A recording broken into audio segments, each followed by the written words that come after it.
Hello అందరికీ, ఇదైతే శుక్రవారం పొద్దున తీసిన వీడియో. పొద్దున్న లేచాక బయటంతా వాటర్ పట్టేసి ముగ్గులేస్తున్నాను.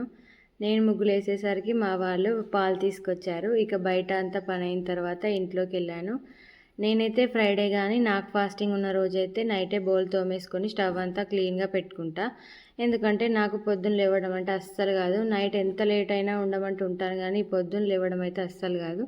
నేను ఇల్లు తుడుచుకుంటూ వచ్చేసరికి మా వాళ్ళు అటు ఇటు మొత్తం తిరుగుతూనే ఉన్నారు. ఇక వాళ్ళకి ఎంత చెప్పినా వినరు. ఇల్లు తుడుచుకొని కడప పూజించుకుంటున్నా.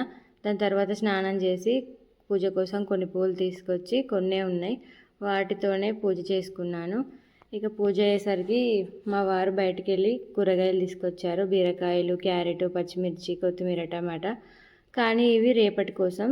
ఈరోజేమో ఫిష్ కర్రీ చేస్తున్నా. మన ఊర్లో చెరువులో చేపలు పట్టినప్పుడు కొన్ని ఎక్కువ తీసుకొచ్చారు. వాటన్నిటిని క్లీన్గా కడిగి డీప్ ఫ్రిడ్జ్లో పెట్టేశాను. మొన్న కొన్ని ఫిష్ ఫ్రై చేశాను. ఈరోజేమో కొన్ని పులుసు పెడుతున్నాను. ఇంకా కొన్ని ఉంటాయి, అవి మళ్ళీ ఒకరోజు వస్తాయి.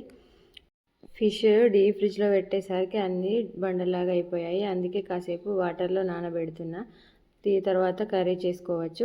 నేను ఇక్కడ కర్రీ వంట చేసుకుంటూ కిచెన్లో ఉంటే మా వాళ్ళేమో అక్కడ ఈరోజు పీర్ల పండగ పెద్ద పుల్ల సౌండ్ వినిపించి వాళ్ళేమో చైర్ వేసుకొని చైర్ పైకి ఎక్కి టేబుల్ పైకి ఎక్కి ఆ టేబుల్ పైన నిలబడి బయట పెద్ద పుల్లని చూస్తున్నారు. వీళ్ళకైతే కొంచెం కూడా భయం లేదు కింద పడతారని.